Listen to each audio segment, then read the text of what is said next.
After telling her own mother, "Get out," my stepsister has the nerve to say, "I did nothing wrong." What a disservice to the parents who were quietly looking out for their daughter's best interests. Does she not have a heart? I'll deal with such a devilish woman.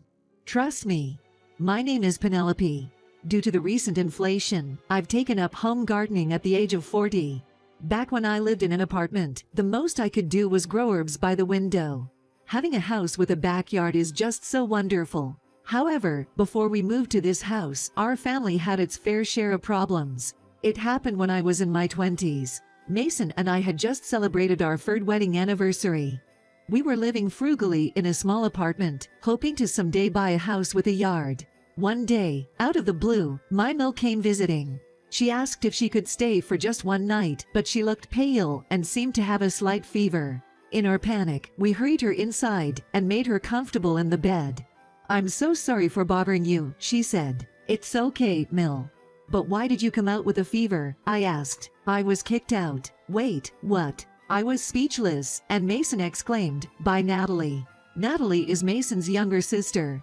After my Mil lost her husband, she and Natalie lived together, especially after Mason moved out when we got married. They had always gotten along, so the thought of any trouble between them was surprising.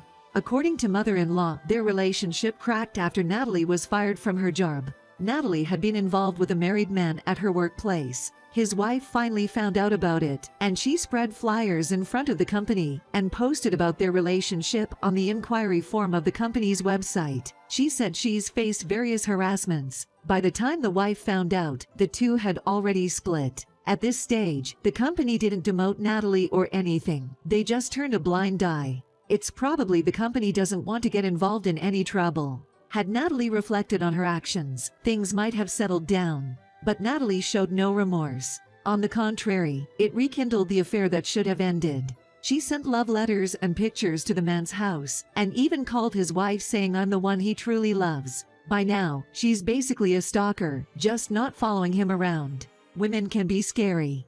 Understandably, the man's wife was furious. The man also judged her as a dangerous woman, and together with his wife, approached the company saying, "Either fire her or keep her away from us." The man was not blamed because he was in a higher position and was well respected by others. Perhaps it was because he was told to produce results at work. However, Natalie's job evaluation had not been so good recently, perhaps because she had been too preoccupied with her love life, and Natalie was fired by process of elimination. His wife said, "At first I just wanted you to leave him, but I won't forgive you." And she demanded alimony even though she had no job. It's a quagmire.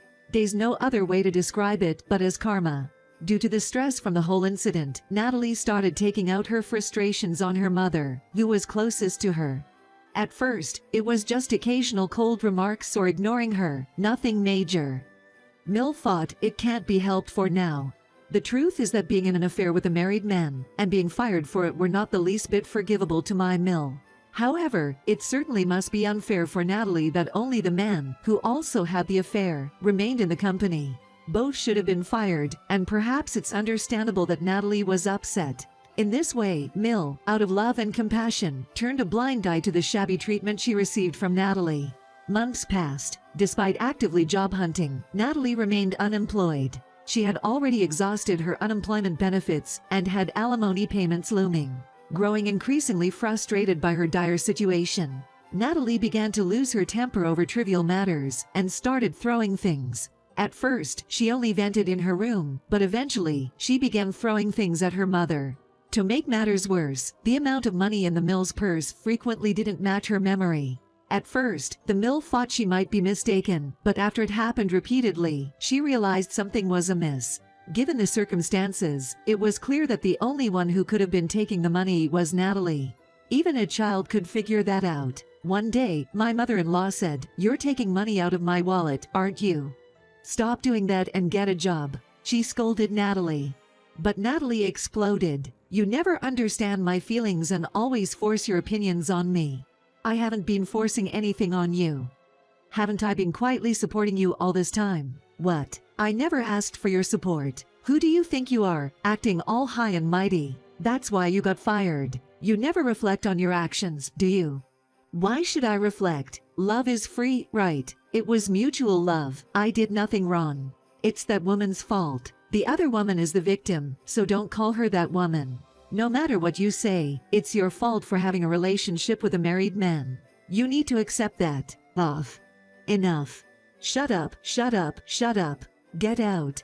Saying this, Natalie forcefully dragged her mother by her hair to the front door and threw her out. Facing her fallen mother, she said, "Reflect on your actions," and closed the door. Thus, the mill was driven out and walked a couple of subway stops in the scorching summer heat to my house. She seemed to have a slight fever, which was a mild state of heat stroke. I gave her a sports drink to cool down her body, and she gradually recovered her color, which was a relief. You're not thinking of going back to that house, are you? Do you think I should? Mother, it's not safe. It was good you weren't injured this time, but no one knows what Natalie will do next. But I have nowhere else to go. Well, how about living with us? What do you think, Mason? That sounds good. My husband and I exchanged a few words, and my mother-in-law looked incredulous and said, "That's not right. You guys just got married, and an old lady like me is such a nuisance, isn't it?" She stubbornly refused to give her consent, but finally said yes. "Thank you, Penelope, Mason. I'm lucky to have such a good son and daughter." Holding back tears, she added, "I know it's a bit much," and I softly held her hand. "The only problem is, our place is a bit small. Yay, because we chose a cheaper apartment. But we've been saving up for a house, right?" Mason snapped his fingers and said, "That's right, perfect timing. Wait a minute. You always dreamt of living in a house just the two of you, not with three people. It doesn't feel right. Come on, Mill, again with that. It's okay. Isn't it fun when there's more people around?" I pouted playfully, making a funny face. Mill chuckled with an unconvinced look. "Well, but... oh, let's move in and make it a duplex. Then, you see, we'll both be in one house." At Mason's suggestion, I couldn't help but get excited. Exactly. A duplex. What a brilliant idea for everyone to be happy. Mill agreed with this plan, but she said, "I can't be at ease unless I contribute some money." So we decided to build a new duplex, splitting the cost. By the way, naturally, since Mill was evicted from her house, she didn't have her important documents like her bank book. So, taking advantage of a day when Natalie wasn't around, Mason entered the house with a spare key and retrieved Mill's bank book and seal. Fortunately, it seemed that Natalie, whether out of relief for evicting Mill or just oversight, hadn't tampered with Mill's money. It was fortunate that we were able to get all the bank books, wallets, and personal seals. Some time after that, 3 days after finally moving into our dream duplex, the doorbell rang, and when we checked the monitor, there stood Natalie. My whole family exchanged glances and grinned. She's finally here, just as we expected. We were so hyped that Mason and I played rock, paper, scissors to decide who would go to answer the door. For the record, I won, and we asked Mill to stay back for a bit. Here we go. As soon as I opened the door, Natalie started ranting. "Why did you move right next to me? Oh no, you're yelling at someone who just moved here and who doesn't know what's left and what's right. Who are you?" I pretended to shiver, which made Natalie even angrier. "Don't play dumb. Why did you move here with Mill without even consulting me? Are you trying to harass me?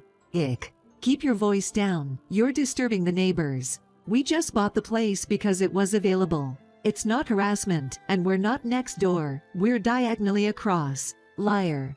You've been bad-mouthing me. This morning, some local kids called me a mean old lady and threw mud at me. I never bad-mouthed you. I just stated the facts. When our family discussed building a duplex, the question of where should we move naturally came up. Since Mason and I work, we didn't have the option to move too far away. Despite everything, Mill wanted to be close to her old home since it was under her name. If so, wouldn't everyone's wishes come true if we set up a house near Mill's original home? The plot diagonally across from Mill's original home was available. With pure intentions, we decided to move there. But as the conversation progressed, we all realized that when we introduce ourselves to the neighbors, they'd surely find it odd. After all, why would the original homeowner, Mill, suddenly be living with her son and daughter-in-law in a house diagonally across from her original home? They might wonder, why go to the trouble of building a duplex when you can just go to each other's houses? The neighbors here are quite fond of gossip. They would surely question why. Especially Mrs. Smith next door, who's quite the loud mouth. She'd probably exaggerate the story so much that it'd seem like a tall tale. What if we could use this to our advantage to get Natalie out of that house? And I couldn't help but think that, after all, the spread rumors would make it hard for her to stay in the area. So, every time we were asked by our new neighbors, "Why did you move so close?" we told them everything Natalie did to Mill. Of course, we didn't greet Natalie's house. We didn't even put up a nameplate, trying our best to stay unnoticed. There are many seniors in this area, similar in age to Mill. Whenever they heard the story, some people held mother-in-law's hand and cried, saying, "She's a terrible daughter," while many others said, "So that's it," and expected a muddy story similar to that of Toki. Thanks to this, by the time we finished moving in, neighbors were encouraging us, saying they'd help Mill get her original house back from Natalie. I never expected the kids to go as far as throwing mud, but it seemed the whole community was on our side. Even though it's a suburban area, the community has a close-knit small-town feel. That camaraderie probably played a significant role in this. Just put up with the mud being thrown at you, you can wash it off. Mother-in-law has suffered worse, you know, because of you. But Natalie snapped back at my words. Isn't it the fault of the one who just lets things happen to her? You know, your mother is almost 60 years old, and if you, a woman in her 20s, get really violent with her, she'll be too scared to resist, even if it's just between women. I don't care about that. I lost my job and the world treated me unfairly. It's your fault for not understanding how I feel. It was right after Natalie said this. Smack from behind, the Mill slapped Natalie on the cheek. I know you got fired, but you made someone's wife suffer. That's not unreasonable, it's what you deserved. I watched over you, knowing that one day you would be sorry, that you would get over it, but you. The husband hugged the sobbing Mill, saying, "Don't cry, Mom. It's your fault for cheating, isn't it? If you're going to do it, be prepared for social repercussions. If you can't do that, don't mess with someone else's partner in the first place." I raised my voice at Natalie, and suddenly, there was a sound of clapping hands. Looking around, about 3 neighbors had gathered. In the middle was Mrs. Smith. I saw Natalie entering this house and was worried she might have a weapon, so I called some folks. "Glad to see everything's okay," Mrs. Smith said. "We had let my guard down because of our familial bond, not considering such dangers." I thought of her as a gossip, but Mrs. Smith's kindness was truly unmatched. I was wrong to have such a bad image of her. "Sorry to say this, Natalie. Just the thought of someone who has cheated on someone else makes us feel filthy and uncomfortable, but the thought of having an aggressive kid in the neighborhood who pulls his parents' hair all over the place scares us." Huh. At the neighbor's words, Natalie froze. "What do you mean by filthy? Love is free. You and Mom are both so hard-headed." "Poor girl, you don't even know that. It's just that you see someone who is so careless that you wouldn't care what belongs to others. I'd hate to see a girl like that go near my daughter's husband, for example, and I'd be terrified to have you in the neighborhood. You're a disaster just by being here." I remembered Mrs. Smith had a daughter around Natalie's age who was married and living with her. I could understand not wanting someone like Natalie, with a history of infidelity, around. "I hate to say it, but could you leave? Everyone's uncomfortable with you here," Mrs. Smith said. Upon hearing that, the color drained from Natalie's face. "Why? I was the one who had my boyfriend taken away. Does being married make you that much better?" Natalie collapsed on the spot, and my husband grabbed her arm, glaring. "As a man, let me tell you something. You may say you lost your lover, but his wife lost her husband to you. But the man chose her in the end.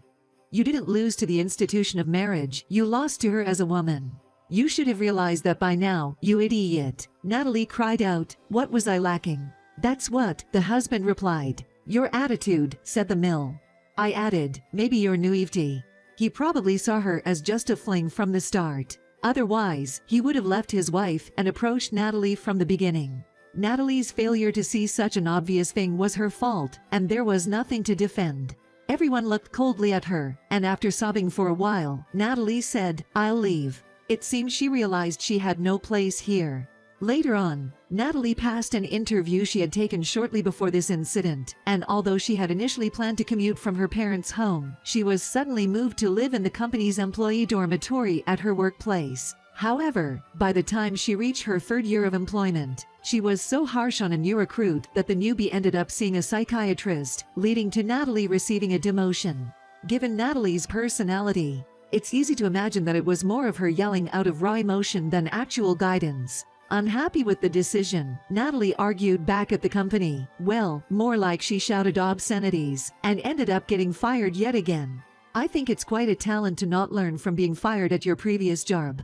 Narmi, who had also been evicted from the company dormitory, bowed down to us and asked to live at my in-laws' house, but my Mill refused to do so. You won't grow unless you face hardships. That's what she apparently said. Until then, despite our differences, Natalie and us had some contact, but from that moment, we've been estranged. It's to rid her of her dependencies. On the other hand, for us, ever since we decided to move into a duplex, our life has been nothing short of amazing. For starters, when building our house, the contractor turned out to be the child of Mill's friend, someone she knew since childhood, so we got a significant discount. Thanks to that, we could upgrade our house, leading to us having a larger bathroom than planned, and installing accessible facilities like handrails in the bathroom. Well, that might be a common story everywhere. But the legend of our awesome life doesn't stop there. Right before moving, my husband got a promotion. Apparently, a new branch of his company was opening near our new place, and they were looking for a manager. Just as we reported our move to the company, they approached Mason with the offer. Mason's company has a strong seniority system, and even though he works hard, he tends not to be appreciated much while he is still young, so he is overjoyed that his efforts have finally been rewarded, and he was over the moon. Mill is also having the time of her life. Having reclaimed her own home, Mill thought, I don't need two homes. So, she renovated the family home a bit and opened up a sandwich shop. It's perfect for a workplace lunch or for kids' breakfast, and it's becoming quite popular in the neighborhood. At first, I wondered, will selling just sandwiches be successful? But sandwiches seem to be in vogue right now, and with unique fillings not found in typical stores, and Mill's lovely personality, it's a hit. While sandwiches might not make her rich, the shop has become a place for community engagement, and Mill seems to have made many new friends. I think Mill's retirement years are turning out to be much livelier and happier than when she lived with Natalie. As for me, about a year after moving into the duplex, I discovered I was pregnant. Since then, I've been blessed with kids one after the other, and now I'm a mother of 4. My eldest daughter and second daughter help Mill, who has trouble with her legs, and have become the faces of the sandwich shop. My eldest son and third daughter are so mischievous that I'm afraid they might wreck the sandwich shop, so for now, I try to keep them away as much as possible. Once, the walls of our newly built house were colorfully decorated with their crayon art. Oh dear. I wish they'd mellow out a bit sooner. Even with all this, they're all adorable and good kids. This Mother's Day, they said, it's not fair for just Mom, and for some reason, they gave presents to both Mason and Mill as well. I'm glad they're growing up to be kind kids. Our new house was built lavishly and at a great price. We reclaimed the family home as planned. Mill looks happy, Mason got promoted, and the kids are growing up healthy and happy every day. There's nothing happier than having a family. I'm sure this happiness is something Natalie, who tried to destroy someone else's family, will never understand. In this lively and warm home, I'll keep doing my best to make it a place where everyone can feel healed and at peace.